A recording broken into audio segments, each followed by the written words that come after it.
I don't want my golden child brother at my wedding. My parents warned me about the consequences. I don't care, so they show up at my wedding to ruin everything. But I prepared a surprise for them.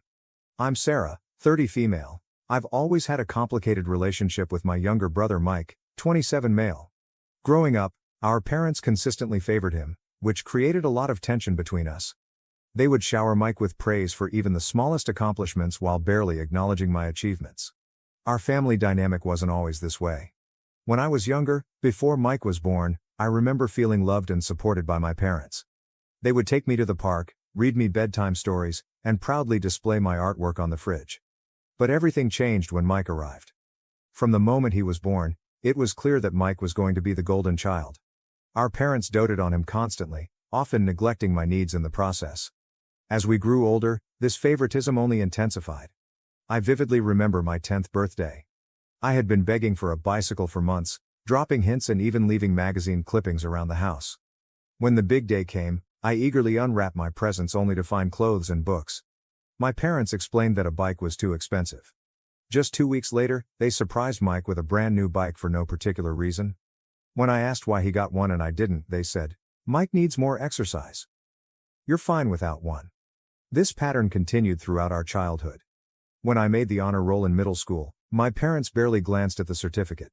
But when Mike got a B+ on a single test, they took the whole family out for a celebratory dinner. The disparity in how we were treated became even more apparent as we entered our teenage years.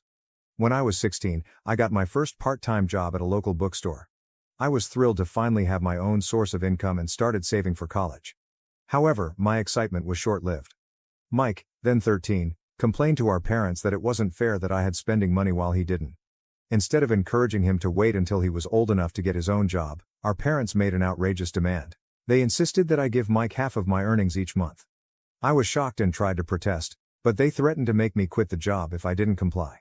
Reluctantly, I agreed, watching half of my hard-earned money go to my brother, who spent it frivolously on video games and junk food. This incident set a precedent for Mike to feel entitled to my things. Throughout high school, he would regularly borrow my belongings without asking: clothes, electronics, even my car once I got my license. If I dared to complain, our parents would lecture me about the importance of sharing with my brother. They never seemed to consider that Mike should learn to respect other people's property. Despite the constant favoritism, I worked hard in school, hoping that academic success might finally earn me some recognition from my parents. When I got accepted to my dream college with a partial scholarship, I was over the moon. I rushed home to share the news, envisioning a proud reaction from my parents. Instead, they gave a lukewarm response, saying, "That's nice, honey," before quickly changing the subject to Mike's latest football game. In contrast, when Mike got into a local community college a few years later, our parents threw him a lavish party. They invited the entire extended family, ordered catering, and even hired a live band. As I watched them celebrate Mike's mediocre achievement, I couldn't help but feel a mix of hurt and resentment. The final straw came during my sophomore year of college. I had been saving up for months to buy a high-quality camera for my photography class. Photography had become my passion, a creative outlet that helped me cope with the stress of my family situation. I had researched extensively and finally found the perfect camera that fit my budget. I came home for winter break, excited to finally make my purchase. But when I went to get my savings, I discovered that a significant amount was missing. I soon found out that Mike had taken the money without permission to buy a new gaming console. When I confronted him, he shrugged it off, saying, "I could just save up again." Our parents refused to make him return the console or pay me back, dismissing my distress with the casual, "You should have hidden your money better." This incident was the breaking point for me. I realized that no matter what I did, I would never be a priority in my family. After that, I distanced myself as much as possible.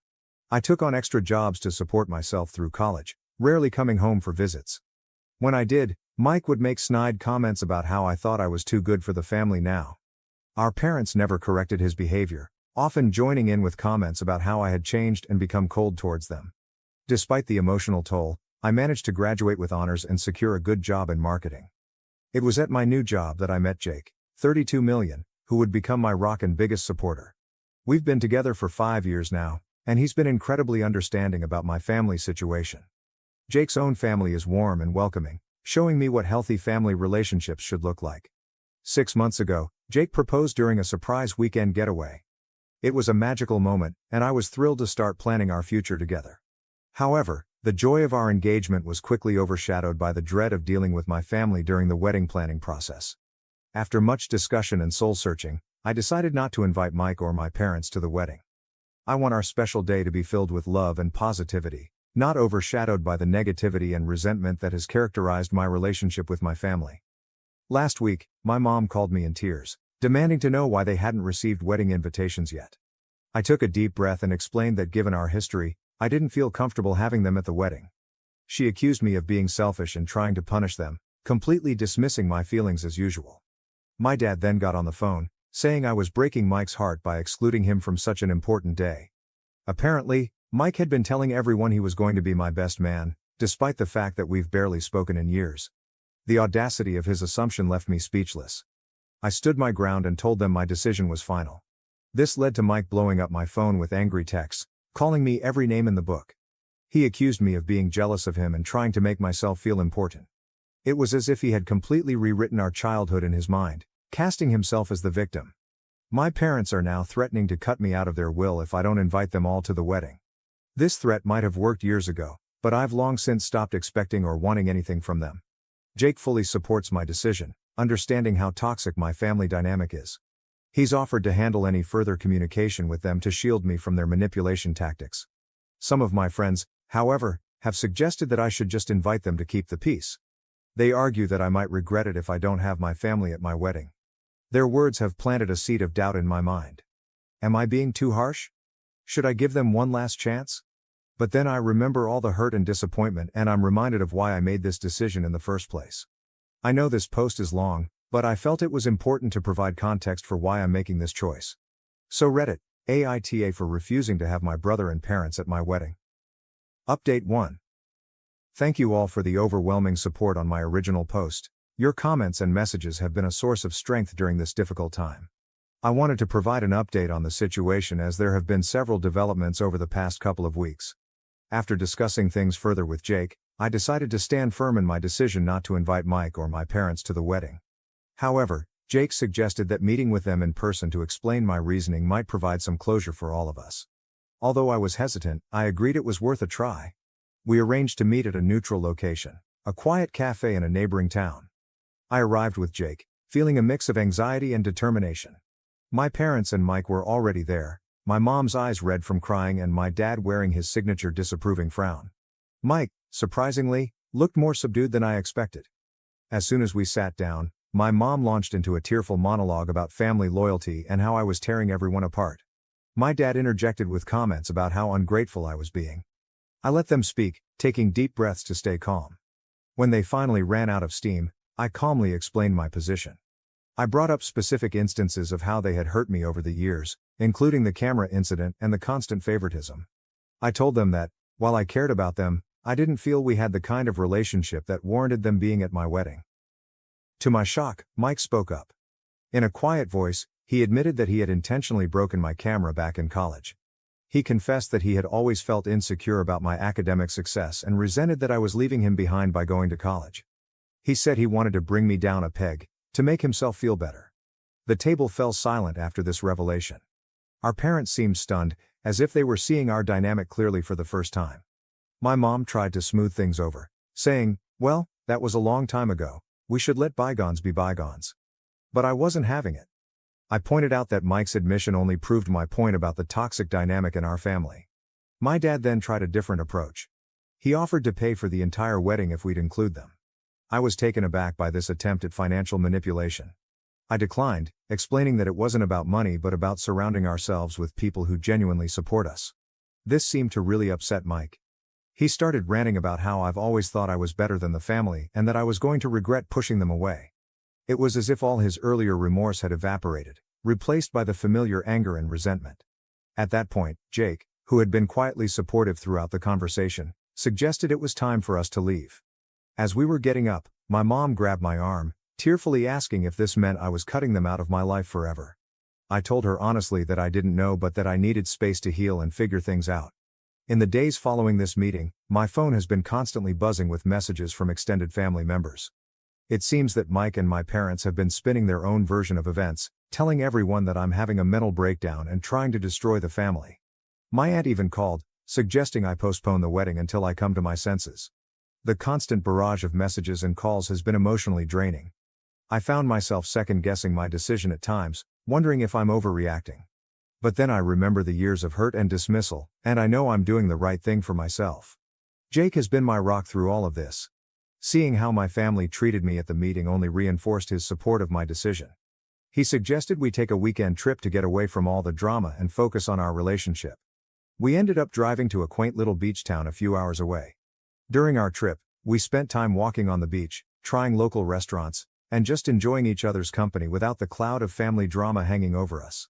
One evening, as we watched the sunset, Jake told me how proud he was of me for standing up for myself. He reminded me that we're creating our own family now, one built on mutual respect and love. This getaway was exactly what I needed to reaffirm my decision and refocus on the exciting future ahead of us.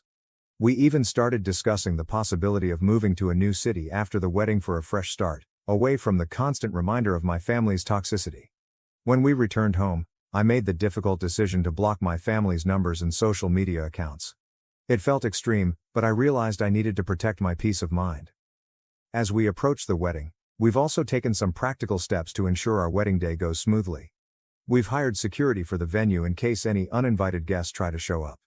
We've also password protected all our vendor accounts so no one can make changes to our plans. It's sad that we have to take these precautions, but I want to be prepared for anything. As the wedding draws closer, I'm trying to focus on the positive aspects, marrying the love of my life, surrounded by friends who have become family. Yes, there's still a lingering sadness about the situation with my biological family, but I'm learning to accept that I can't change them or force them to treat me with respect. All I can do is move forward and create the life and family I deserve. Thank you again for all your support. It means more than you know to have people validate my feelings after years of being gaslit by my family. I'll post another update after the wedding to let you all know how it goes. Update 2. It's been about a month since my last update, and I wanted to share some developments in this situation with my family and our wedding plans. First, the good news: Jake and I have finalized most of the details for our wedding, and we're both getting excited. We've decided to have a smaller celebration than initially planned, with just our closest friends and Jake's family in attendance. It feels much more intimate and meaningful this way. We've chosen a beautiful garden venue for the ceremony and reception. The florist has designed stunning arrangements featuring my favorite flowers, and we've planned a menu that reflects both of our tastes. Jake and I have been practicing our first dance, which has led to a lot of laughter and stepped on toes, but it's been a fun way to de-stress from all the family drama. Now for the not-so-good news: despite my clear wishes, my family has continued to try and insert themselves into our wedding plans. Last week, my mom showed up unannounced at my workplace. I was in a meeting when my colleague came to get me, saying there was a distraught woman in the lobby insisting on seeing me. When I got to the lobby, I found my mom in tears, causing a scene. She was crying and begging me to reconsider, saying she had already bought a dress for the wedding and couldn't bear the thought of not seeing her baby girl walk down the aisle. She had brought photo albums of my childhood, as if seeing pictures of happier times would change my mind. I was mortified and angry that she would ambush me at work like that. I firmly told her to leave and that if she pulled a stunt like that again, I would have to involve security. She left in tears, and I spent the rest of the day feeling anxious and distracted. My boss was understanding, but I couldn't shake the feeling of embarrassment. A few days after this incident, I received a lengthy email from Mike. Unlike his previous angry messages, this one seemed more reflective. He wrote about how he had been doing a lot of thinking since our meeting at the cafe. He acknowledged that he had been a terrible brother growing up and said he wanted to make amends. Mike went into detail about how he had always felt overshadowed by my achievements and had lashed out because of his own insecurities. He even offered to pay for the camera he broke all those years ago, saying he had looked up the model and found its current value. While part of me appreciated the gesture and the apparent self-reflection, I couldn't help but feel it was too little. Too late. Years of hurt and resentment don't disappear with one email, no matter how well-intentioned. I replied, thanking him for the apology but reiterating that I needed space and that my decision about the wedding was final. Unfortunately, things took another turn when I found out that Mike had somehow gotten the contact information for our wedding venue. The venue coordinator called me, sounding confused. She explained that someone claiming to be Jake had called, trying to add 3 names to the guest list. Luckily, the coordinator was alert and checked with me before making any changes. I was shocked to learn that Mike had gone to such lengths. It felt like a huge violation of my boundaries and made me question whether his apologetic email had been sincere or just another manipulation tactic. This incident left me feeling even more certain that I had made the right decision in not inviting them. Jake was furious when I told him about Mike's attempted deception. He suggested we look into a restraining order, concerned that my family might try to crash the wedding. We're considering our options, but I'm hesitant to escalate things legally if we don't have to. The idea of taking legal action against my own family, no matter how justified, feels like a huge step. On a more positive note, Jake's family has been incredibly supportive throughout all of this. His parents invited me over for dinner last weekend, and his mom pulled me aside for a heart-to-heart. She told me that she considered me a daughter already and that she was proud of me for standing up for myself. It was touching to feel so accepted and valued by them, especially in contrast to my own family's behavior. As the wedding gets closer, I'm trying to focus on the positive and not let my family's actions overshadow this special time. Jake and I have started premarital counseling, which has been really helpful in processing everything that's happened and strengthening our communication. We've been discussing our hopes for the future and how we want our relationship to be different from what I experienced growing up. We've also decided to do something different for our bachelor and bachelorette celebrations. Instead of big parties, we've booked a private cooking class for us and our wedding party. It feels good to create new traditions that are meaningful to us rather than following expectations set by others. I'm still struggling with feelings of guilt and sadness at times. There are moments when I catch myself daydreaming about a reconciliation, imagining my dad walking me down the aisle or sharing a dance with my mom at the reception. But then I remind myself of the reality of our relationship and why I made this decision in the first place. Despite the ongoing drama, I'm feeling more confident in my choices.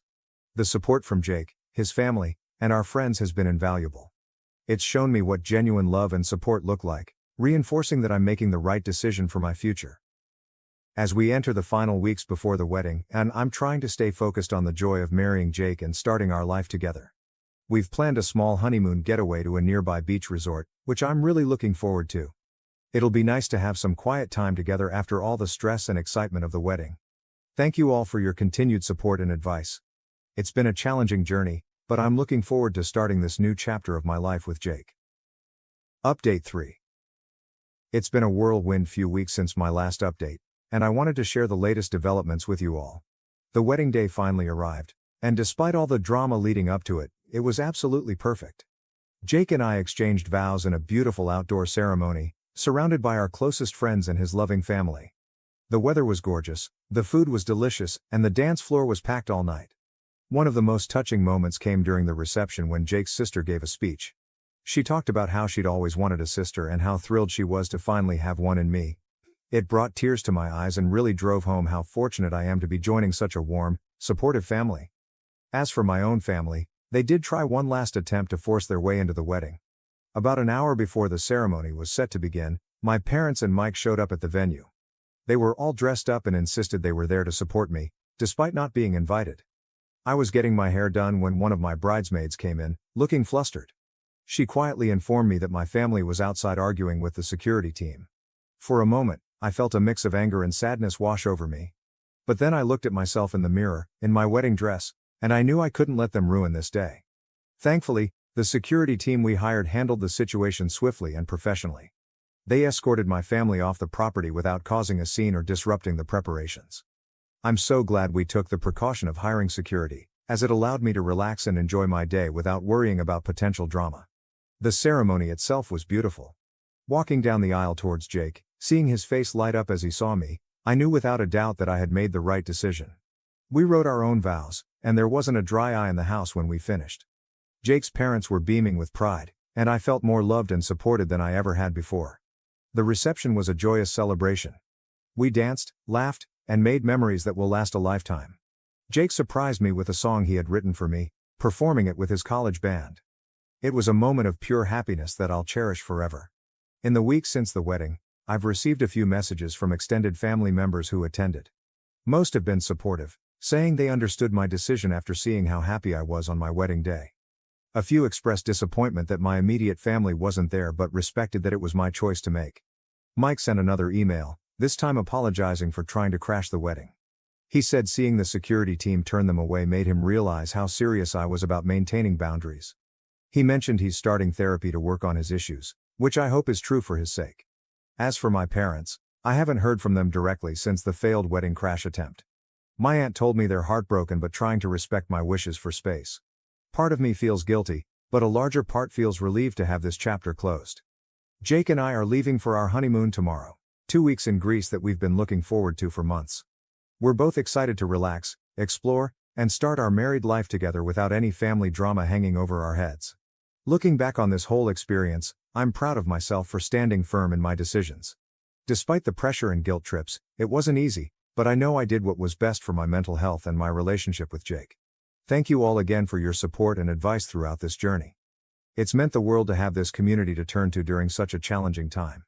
I'm looking forward to this new chapter of my life and feeling optimistic about the future for the first time in a long while.